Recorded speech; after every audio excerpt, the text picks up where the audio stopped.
Livro Além e a Sobrevivência do Ser. De Leon Denis, 1903. Tem-se procurado explicar todos os fenômenos do espiritismo pela sugestão e pela dupla personalidade. Nas experiências, dizem, o médium se sugestiona a si mesmo, ou, melhor, sofre a influência dos assistentes. A sugestão mental, que não é mais do que a transmissão do pensamento, malgrado as dificuldades que apresenta, se pode compreender e estabelecer entre dois cérebros organizados, por exemplo, entre o magnetizador e o magnetizando. Poder-se-á, porém, acreditar que a sugestão atue sobre mesas? Pode-se admitir que objetos inanimados se mostrem aptos a receber e reproduzir as impressões dos assistentes.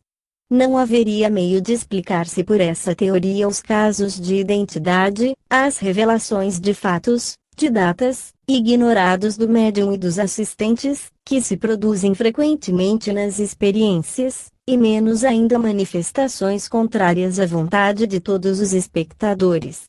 Muitas vezes, particularidades absolutamente desconhecidas de todo o ser vivo na Terra são reveladas por médiuns e depois verificadas e reconhecidas verdadeiras. Notáveis exemplos se encontram na obra de Aksakov, Animismo e Espiritismo e na de Russell Wallace, Moderno Espiritualismo, assim como casos de mediunidade comprovados em crianças de pouca idade, os quais, tanto quanto os precedentes, não poderiam ser explicados pela sugestão. Segundo os senhores Pierre Janet e Ferré, 17, e é essa uma explicação de que a miúde se servem os adversários do espiritismo, deve-se equiparar um médium psicógrafo a um hipnotizado, a quem se sugere uma personalidade durante o sono e que, ao despertar, perde a lembrança da sugestão. Início da nota do redator 17. Pierre Janet, L. Automatismo e Psychologique. Fim da nota do redator. O sensitivo escreve inconscientemente uma carta, uma narração relativa à personagem imaginária. É esta, dizem, a origem de todas as mensagens espíritas. Todos os que possuem alguma experiência do espiritismo sabem que semelhante explicação é inadmissível. Os médiuns, escrevendo automaticamente, não são de antemão imersos no sono hipnótico. Em geral, despertos, na plenitude de suas faculdades e do seu eu consciente, que eles escrevem sob a impulsão dos espíritos. Nas experimentações do Sr. Janet, há sempre um hipnotizador em ligação magnética com o paciente. Não se dá o mesmo nas sessões espíritas, nem o evocador, nem os assistentes atuam sobre o médium, este ignora absolutamente o caráter do espírito que se vai manifestar. Muitas vezes até as questões são propostas aos espíritos por incrédulos, mais propensos a combater a manifestação do que a facilitá-la. O fenômeno da comunicação gráfica não consiste unicamente no caráter automático da escrita, mas sobretudo nas provas inteligentes, nas identidades que fornece. Ora, as experiências do Sr. Janet nada produzem que com isso se pareça. As comunicações sugeridas aos pacientes hipnotizados são sempre de uma banalidade desesperadora, enquanto que as mensagens dos espíritos nos trazem de contínuo indicações, revelações que entendem com as vidas presentes e passadas de seres que conhecemos na Terra, que foram nossos amigos ou parentes, particularidades ignoradas do médium e cujo caráter de certeza as distingue em absoluto dos trabalhos de hipnotismo. Por meio da sugestão hipnótica ninguém conseguirá que analfabetos escrevam, nem que um móvel dite poesias como as que recebeu o Sr. Jalbert, presidente do Tribunal de Carcassonne, e foram premiadas nos Jogos Florais de Toulouse. Tampouco, por aquele meio, se conseguirá suscitar o aparecimento de mãos, de formas humanas, e menos ainda os escritos de que se cobrem as lousas trazidas por observadores, que não as largam um instante. Convém lembrar que a doutrina dos espíritos se constituiu com o auxílio de numerosas mensagens obtidas por médiuns escreventes, dos quais eram totalmente desconhecidos os ensinos transmitidos. Quase todos haviam sido criados desde pequeninos na doutrina da Igreja, na crença de um paraíso e de um inferno. Suas convicções religiosas, as noções que tinham da vida futura estavam em flagrante oposição com os princípios expostos pelos espíritos. Falecia-lhes qualquer ideia da reencarnação, ou das vidas sucessivas da alma, assim como da verdadeira situação do espírito após a morte, assuntos todos esses constantes das mensagens recebidas. Aí temos uma objeção irrefutável à teoria da sugestão. É evidente que, no enorme acervo de fatos espíritas atualmente registrados, muitos são fracos, pouco concludentes, outros podem ser explicados pela sugestão ou pela exteriorização do sensitivo. Em certos grupos espíritas há extrema facilidade em aceitar-se tudo, como proveniente dos espíritos, sem a cautela de pôr de parte fenômenos duvidosos. Mas, por grande que seja o número destes, resta sempre um conjunto imponente de manifestações inexplicáveis pela sugestão, pelo inconsciente, pela alucinação, ou por outras teorias análogas. Os críticos procedem sempre do mesmo modo com o espiritismo. Consideram tão somente um gênero especial de fenômenos e, de intento, afastam da discussão tudo, que não logram compreender nem refutar. Desde que julgam estar de posse da explicação de alguns fatos isolados, apressam-se em concluir pelo absurdo do conjunto. Ora, quase sempre, as explicações que dão são inexatas e deixam de lado as provas mais frisantes da existência dos espíritos e da sua intervenção nas coisas humanas. Os professores Taine, Flournoy, os doutores Binet e Grasset e outros aventaram as teorias da dupla consciência e da alteração da personalidade, para explicarem os fenômenos da escrita e da incorporação, mas os sistemas que preconizam não se conformam com os fatos de escrita em línguas estrangeiras ignoradas do médium, tal como sucedeu com a filha do grande juiz Edmondes. Ver o problema do ser, do destino e da dor, 18, capítulo 8. Início da nota do compilador desta versão eletrônica, 18. Publicado no Brasil pela editora FEB, Federação Espírita Brasileira. Esta grande obra de Leon Denis foi, ainda, publicada pela editora Petit, em 3 volumes separados, a saber, O Problema do Ser, O Problema do Destino e O Problema da Dor. Fim da nota do compilador desta versão eletrônica. Não se conformam igualmente com os autógrafos obtidos de alguns defuntos, nem ainda com os fenômenos de escrita produzidos por analfabetos. 19. Início da nota do redator. 19. Ver Aksakoff, Animismo e Espiritismo. Fim da nota do redator. Nenhuma daquelas hipóteses explica os fatos de escrita direta, conseguida pelo Sr. de Guldenstube, sem contato, em folhas de papel não preparadas. 20, como também não explica a experiência relatada por Sir W. Crookes. 21, na qual a mão de um espírito, materializada, desceu do forro, às suas vistas, no seu próprio gabinete de trabalho. Enquanto ele mantinha seguras as 2 mãos da médium Kate Fox. Início da nota do redator. 20. Ver no invisível. 21. Ver Crookes, Fatos Espíritas. Fim da nota do redator. Em todas essas teorias quase constantemente se confunde o subconsciente, ou o subliminal, quer com o duplo fluídico, que não é um ser mas um organismo, quer com o espírito preposto à guarda da alma encarnada neste mundo. O pastor Benezet, que os fatos converteram ao espiritismo, demonstrou excelentemente tudo, que há de arbitrário e de inverossímil nessas pretensas explicações científicas. Num livro recente escreveu ele a esse respeito. 22. Início da nota do redator. 22.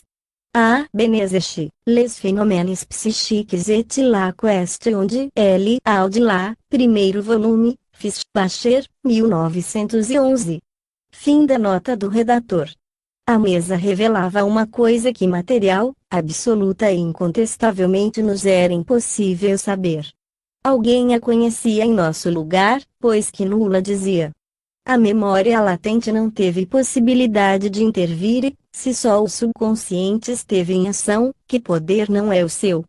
Ele existe em nós, é uma parte de nosso próprio ser, por capricho da natureza que equivale, quando refletimos nisso, aos mais inverossímeis prodígios, pensa, concebe projetos, executa-os, tudo à nossa revelia, e em seguida nos diz o que realizou, não quando nos achamos adormecidos e a sonhar, mas perfeitamente acordados e à espera do que se vai dar. Os amadores do fantástico têm com que se regalar. No seu último livro, 23, Sir Oliver Lodge refere, nestes termos, um fato que nenhuma das teorias tão caras aos adversários do espiritismo pode explicar. Início da nota do redator 23. La Survivance Humaine, por Sir Oliver Lodge, traduzido para o francês pelo Dr. Bourbon, Paris. Félix e Alcan, editor. Fim da nota do redator.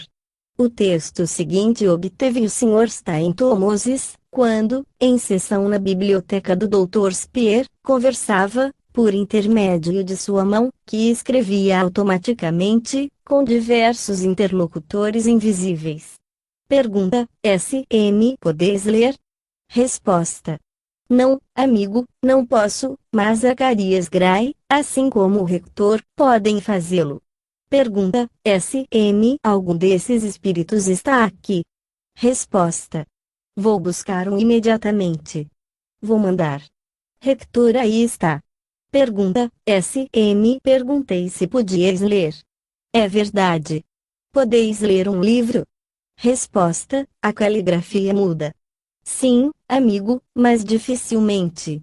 Pergunta: S.M. Queira ter a bondade de escrever a última linha do primeiro livro de Eneida. Resposta: espere. Onibus errantem terris et fluctibus estas, era isso, exatamente. Pergunta: S.M. Está bem. Mas é possível que eu o soubesse. Podeis ir à biblioteca, tomar o penúltimo volume da segunda prateleira e ler-me o último parágrafo da página 94? Não sei qual é o livro e lhe ignoro até o título. Depois de pequeno lapso de tempo, obteve-se o seguinte: por meio da escrita automática, provarei por uma breve narrativa histórica ser o papado uma novidade que, gradualmente, se formou e cresceu desde os tempos primitivos do cristianismo puro, não só desde a era apostólica, porém mesmo desde a lamentável união da Igreja e do Estado por Constantino. O volume em questão se verificou ser o de uma obra extravagante que tinha por título Rodgers Antipopopriestian, Ania Temptito Liberati and Purifichistianity from Poperi, Politicircality and Priestruli. O extrato dado acima estava fiel, com exceção da palavra narrative, que substituirá o termo aconte. Pergunta: S.M. Como é que fui indicar um trecho tão a propósito? Resposta: não sei, meu amigo, efeito de coincidência. A palavra foi trocada por erro. Percebi-o quando já o tinha cometido e não quis corrigi-lo. Pergunta: S.M. Como ledes? Escrevieis mais devagar, por pedaços e aos arrancos. Resposta: escrevi aquilo de que me lembrava e, em seguida, ler para diante. É preciso fazer um esforço especial para ler.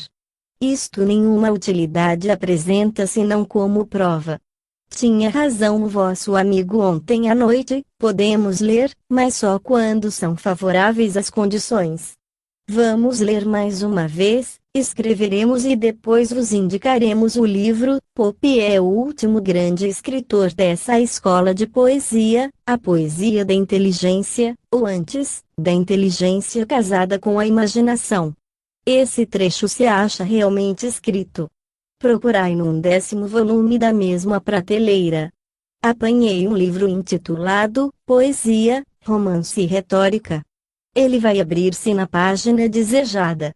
Tomai, lede e reconhecei o nosso poder e a permissão que nos concede Deus, grande e bom, de vos mostrarmos a ação que temos sobre a matéria. Glória a Ele. Amém. O livro, aberto na página 145, mostrou que a citação fora absolutamente verdadeira. Eu nunca passara antes os olhos pelo volume, é fora de dúvida, pois, que nenhuma ideia tinha acerca do que nele estava escrito, S.M. Estes volumes pertenciam à biblioteca do Dr. Speer, O.L. Nas últimas páginas do mesmo livro, concluindo, escreveu Oliver Lodge, depois de haver narrado inúmeros fatos.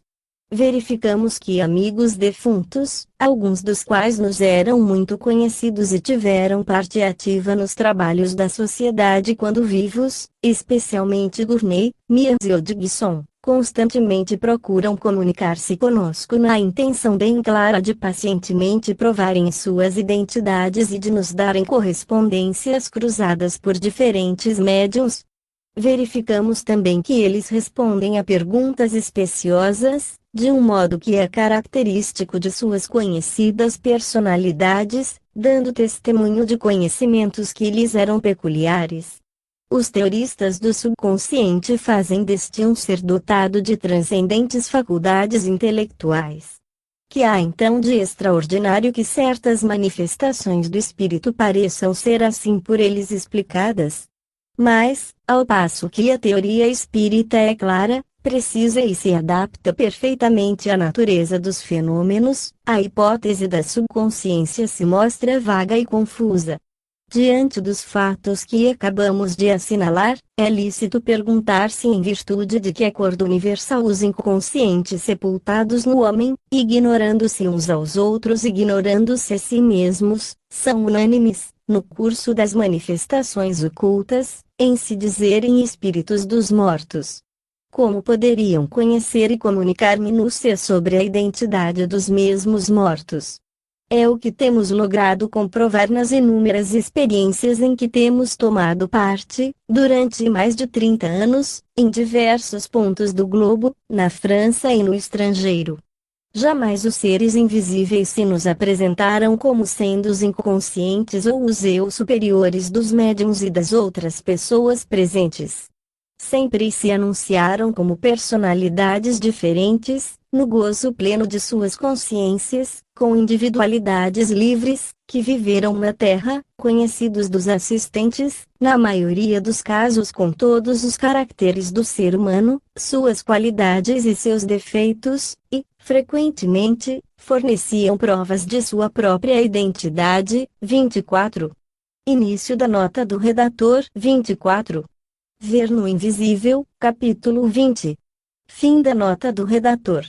O que há de mais notável em tudo isto, parece-nos, é a engenhosidade, a fecundidade de certos pensadores, a habilidade que denotam em arquitetar teorias fantasistas, com o fim de fugirem a realidades que lhes desagradam e os embaraçam. Sem dúvida, não previram todas as consequências de seus sistemas, fecharam os olhos aos resultados que dele se pode esperar.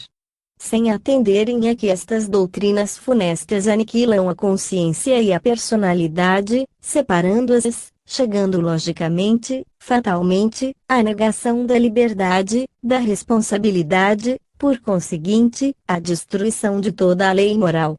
Efetivamente, tivessem realidade tais hipóteses, o homem seria uma dualidade ou uma pluralidade mal equilibrada, em que cada consciência agiria seu talante, sem se incomodar com as outras. São essas noções que, penetrando nas almas e tornando-se para elas uma convicção, um argumento, as levam a todos os excessos. Ao contrário, tudo na natureza e no homem é simples, claro, harmônico e só parece obscuro e complicado por efeito do espírito de sistema.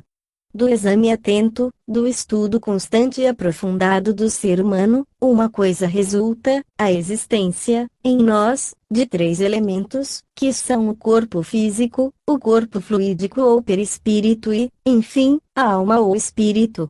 Aquilo a que chamam o inconsciente, a segunda pessoa, o eu superior, a policonsciência, etc., é apenas o espírito que, dadas certas condições de desprendimento e de clarividência, vê surgir em si, como manifestação de poderes ocultos, um conjunto de recursos que as anteriores existências lhe armazenaram e que se achavam momentaneamente escondidos sob o véu da carne. Não, certamente, o homem não tem diversas consciências.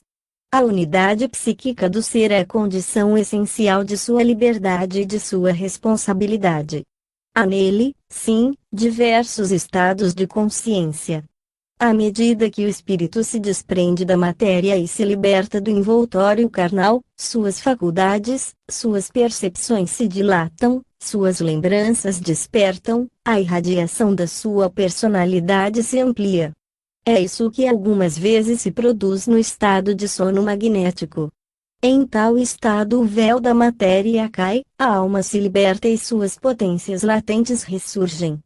Daí, algumas manifestações de uma mesma inteligência, que deram aso à crença numa dupla personalidade, numa pluralidade de consciências. Entretanto, semelhante ideia não basta para explicar os fenômenos espíritas. Na maior parte dos casos, a intervenção de entidades estranhas, de vontades livres e autônomas se impõe, como sendo a única explicação racional. Inutilmente, pois, os críticos se encarniçam contra o espiritismo. Desde que os examinemos com atenção, seus argumentos se desfazem como fumo, alucinação, sugestão, inconsciente subliminal, nada mais são do que palavras. Aqueles que as põem em uso pensam ter dito tudo. Na realidade, porém, nada explicam e os problemas subsistem em toda a sua extensão. A prática do espiritismo apresenta, é certo, sombras, dificuldades, perigos. Mas, não esqueçamos que não há no mundo coisa alguma, por mais bela e proveitosa que seja, que não se torne perigosa logo que dela se abuse. O mesmo acontece com o espiritismo. Estudai-lhe as leis, obedecei-lhe as regras, não abordeis a experimentação senão possuídos de sentimento puro e elevado e lhe reconhecereis bem depressa a grandiosidade e a beleza. Compreendereis que se tornará a força moral do futuro, a prova mais certa da sobrevivência, a consolação dos desgraçados, o supremo refúgio dos náufragos da vida. Já por toda parte ele penetra. A literatura se mostra dele impregnada. A imprensa periódica lhe consagra frequentes artigos. A ciência, que por tanto tempo repeliu, muda pouco a pouco de atitude no que lhe diz respeito. As igrejas, que supunham destroçá-lo facilmente, se veem na contingência de recorrer a todas as armas para combatê-lo. Em muitos púlpitos seu poder é mesmo proclamado, todos os dias vemos sacerdotes veneráveis, pastores e crentes lhe darem testemunho de fé. Ele triunfará, pois que é a verdade e a verdade nada pode resistir. Seria tão difícil deter a marcha dos astros, paralisar o movimento da Terra, quanto obstar aos progressos desta verdade que se revelou ao mundo e fazer que os homens regredissem às suas dúvidas, às suas incertezas, às suas negações anteriores.